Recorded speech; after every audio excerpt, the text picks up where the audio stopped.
Students, हम collision topic पढ़ रहे थे और कोलिजन के अंदर आपने ये फर्स्ट लेक्चर में देखा था कि कोलिजन क्या है, उसके दो main types according to on the basis of conservation of kinetic energy and on the basis of the direction of colliding bodies. इसके अंडर में 3 टाइप आते थे, इसके अंडर में 2 टाइप आते थे, याद करो। फिर मैंने इसका फर्स्ट टाइप दोनों को मर्ज करके आपको पढ़ाया था perfectly elastic head on collision. फिर मैंने पढ़ाया था in elastic head on collision. अब हम पढ़ने वाले हैं यहाँ पे perfectly in elastic head on collision. समझ में आ रहा है? ये थर्ड टॉपिक होगा जिसमें perfectly elastic collision perfectly in elastic collision हम पढ़ने वाले हैं, लेकिन वो होगा 1 डायमेंशन में, जिसको हम बोलेंगे हेड ऑन। समझ में आ रहा है? तो आगे के 3 लेक्चर देखना और ये 4th लेक्चर है perfectly in elastic head on collision. चलो अब स्टार्ट कर दे हम यहाँ पे perfectly in elastic head on collision के अंदर। इसके अंदर देखो इन इलास्टिक कोलिजन की बात है। इन इलास्टिक कोलिजन यहाँ पे क्या होगा? परफेक्टली इन इलास्टिक कोलिजन में मानो कोई 2 ऑब्जेक्ट सेम डायरेक्शन में जा रहे हैं, या तो 2 ऑब्जेक्ट अपोजिट डायरेक्शन में जा रहे हैं। यहाँ पे 2 चीज़ मैंने लिखी है, देखो। When the colliding bodies are moving in the same direction, दूसरा होगा when the colliding bodies are moving in the opposite direction. समझ में आ रहा है? यहाँ पे 2 चीज़ मैंने लिखी है। चलो यहाँ पे first, when the colliding bodies are moving in the same direction, first case when the colliding body are moving in the same direction. इसमें क्या होगा? देखो, इसके अंदर कोई एक ऑब्जेक्ट है जिसका मास m1 है, वो जा रहा है राइट हैंड साइड। दूसरा ऑब्जेक्ट है जिसका मास m2 है, वो भी राइट हैंड साइड जा रहा है। तो यहाँ पे u1 एंड u2 इसकी इनिशियल स्पीड में ले रहा हूँ। u1 एंड u2 दोनों राइट हैंड साइड जा रहे हैं। फिर क्या हुआ? फिर हुआ कोलिजन। पीछे वाला ऑब्जेक्ट ज़्यादा स्पीड से आ रहा था, आगे वाला थोड़ा स्लो जा रहा था। तो क्या हुआ? पीछे वाला ऑब्जेक्ट इसके साथ कोलाइड हुआ, कोलिजन हुआ, दोनों एक दूसरे के साथ कोलाइड हुए।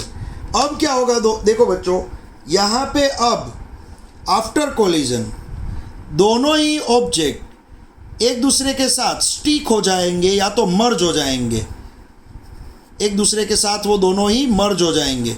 देखो, ये m1 ये m2 एक दूसरे के साथ वो स्टिक हो गए, चिपक गए। मान लो यहाँ पे एक मेटल का गोला है, मेटल का स्फीयर, वो जा रहा है। इसके पीछे मान लो कोई आइसक्रीम या केक से बना हुआ स्फीयर आ रहा है, तो मेटल के स्फीयर के पीछे ये आइसक्रीम या केक का बना हुआ स्फीयर चिपक जाएगा। जैसे ही आइसक्रीम का स्फीयर या केक का स्फीयर इस तरह से आएगा, तो आगे जा रहा है मेटल का स्फीयर, वो दोनों एक दूसरे के साथ चिपक के बाद में ये दोनों ही आगे बढ़ेंगे और इसकी वेलोसिटी होगी v, इसकी कंबाइंड वेलोसिटी होगी v। तो अब मुझे v चाहिए। दोनों ही ऑब्जेक्ट एक दूसरे के साथ चिपक के आगे बढ़ रहे हैं, तो मुझे अब कंबाइंड वेलोसिटी v चाहिए। तो वो v कैसे मिलेगी? देखो, हम यहाँ पे यूज़ करेंगे कंजर्वेशन ऑफ मोमेंटम। अब यहाँ पे by the law of conservation of momentum की हेल्प से आपको ये मालूम पड़ेगा कि इसका मास, इसकी वेलोसिटी मैं यहाँ पे लिखूँगा m1 u1 प्लस इसका मास, इसकी velocity m2 u2 equals to, अब ये दोनों तो कंबाइंड हो चुके हैं, तो कंबाइंड मास लिखना पड़ेगा m1 प्लस m2 और इसकी कंबाइंड वेलोसिटी है v।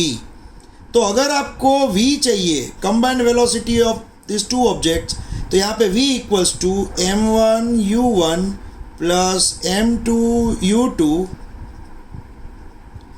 Divide by m1 plus m2।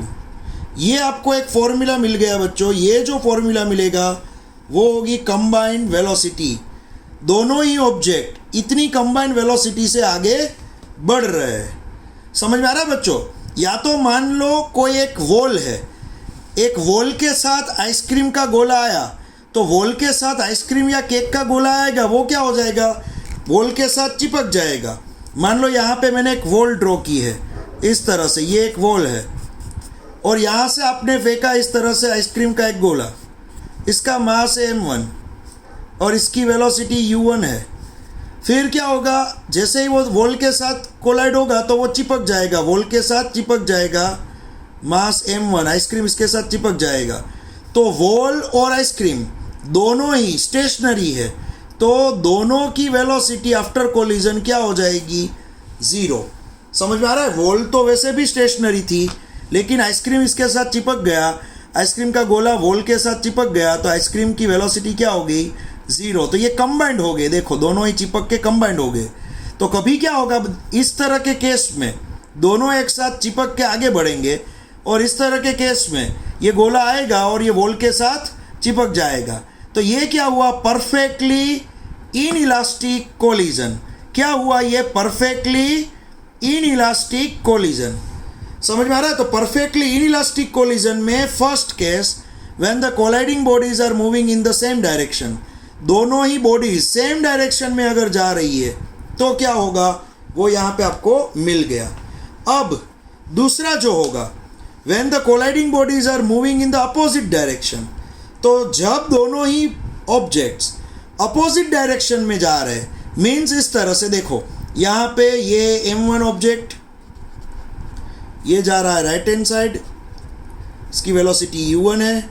दूसरा ऑब्जेक्ट यहाँ पे है m2 मास वाला ऑब्जेक्ट, लेकिन ये जा रहा है ये लेफ्ट हैंड साइड, जिसकी यहाँ पे आप वेलोसिटी लोगे u2। क्या लोगे, इसकी वेलोसिटी आप u2 लोगे। और एक बात बताओ बच्चों, यहाँ पे वेलोसिटी आप u2 लोगे, लेकिन ये इसकी डायरेक्शन है लेफ्ट हैंड साइड, तो मैं माइनस बोलूँगा, माइनस u2। तो एक ऑब्जेक्ट जा रहा है right hand side plus u1 velocity से, दूसरा जा रहा है u2 वेलोसिटी से, लेकिन लेफ्ट हैंड साइड जा रहा है, इसलिए मैंने माइनस लिखा है। अब दोनों ही ऑब्जेक्ट आमने सामने जा रहे हैं, दोनों ही कोलाइड होंगे, यहाँ पे दोनों ही टकराएंगे, एक दूसरे के साथ कोलाइड होंगे, यहाँ पे कोलाइड होंगे, दोनों एक दूसरे के साथ कोलाइड होंगे।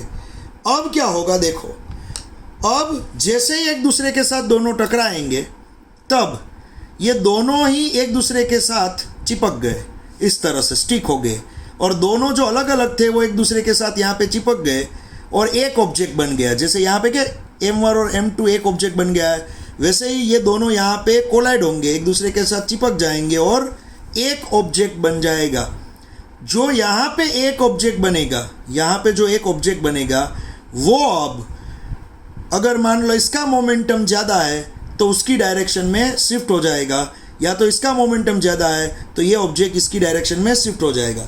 मान लो ये ऑब्जेक्ट इसका मोमेंटम m1 u1 है, m1 इंटू u1 इसका मोमेंटम है, वो है मान लो 100 जितना। इसका मोमेंटम m2 u2 है, वो है मान लो 60 जितना। तो यहाँ से मोमेंटम आया 100, यहाँ से मोमेंटम आया 60, तो 100 विन हो जाएगा। दोनों ही ऑब्जेक्ट एक दूसरे के साथ कोलाइड होंगे, चिपक जाएंगे, फिर दोनों ही ऑब्जेक्ट राइट हैंड साइड चले जाएंगे। फिर दोनों ही ऑब्जेक्ट कहाँ पे चले जाएंगे, ये दोनों ही ऑब्जेक्ट m1 प्लस m2, ये दोनों ही ऑब्जेक्ट अब चले जाएंगे राइट हैंड साइड, कितनी वेलोसिटी से, v वेलोसिटी से। तो पहले एक दूसरे के साथ अपोजिट डायरेक्शन में आए, एक दूसरे के साथ अपोजिट डायरेक्शन में आए, कोलाइड हुए, फिर एक दूसरे के साथ चिपक गए। फिर दोनों ही ऑब्जेक्ट में ये साइड वाले का मोमेंटम ज़्यादा था, तो चिपक जाने के बाद ये दोनों ही ऑब्जेक्ट राइट हैंड साइड चले जाएंगे। समझ में आ रहा है? तो बच्चों होगा क्या, इसकी कंबाइंड वेलोसिटी मुझे v ढूंढनी है, तो वो कैसे मिलेगी। तो देखो यहाँ पे फिर से by the law of conservation of momentum, तो यहाँ पे by the law of conservation of momentum आप इसका m1 u1 लिखोगे प्लस इसका m2 माइनस u2 यहाँ पे लिखोगे इक्वल्स टू इसका combined momentum m1 plus m2 into v लिखोगे। अब यहाँ पे v को, ये v क्या है, कंबाइंड वेलोसिटी, ये दोनों की कंबाइंड वेलोसिटी, वो आपको मिलेगी m1 u1 minus m2 u2 upon m1 plus m2 के साथ, ये फॉर्मूला मिलेगा यहाँ पे। अगर दोनों अपोजिट डायरेक्शन में आ रहे तो, समझ में आ रहा है, ये दोनों ही अपोजिट डायरेक्शन में आ रहे थे तो आपको ये फॉर्मूला मिलेगा। और यहाँ पे बच्चों कंडीशन ये होगी, m1 u1 की वैल्यू ज़्यादा होगी m2 u2 से, ये चीज़ आप याद रखना, इसका मोमेंटम ज़्यादा होगा इसके मोमेंटम से, तभी तो दोनों जाएंगे राइट हैंड साइड। अगर इसका मोमेंटम ज़्यादा होता तो दोनों कोलाइड हो जाने के बाद लेफ्ट हैंड साइड चले जाते। समझ में आ रहा है? तो ये हुई कंबाइंड वेलोसिटी इसकी। तो ये जो मैंने यहाँ पे पढ़ा है वो perfectly elastic head on collision है। हमारा ये portion perfectly elastic head on collision, याद रखना। आपको इसमें क्वेश्चन वो कैसे पूछेंगे, देखो आपको क्वेश्चन पूछेंगे कि मान लो कोई 5 किलोग्राम का ऑब्जेक्ट 10 की स्पीड से राइट हैंड साइड जा रहा है। 5 किलोग्राम का ऑब्जेक्ट 10 की स्पीड से राइट हैंड साइड जा रहा है।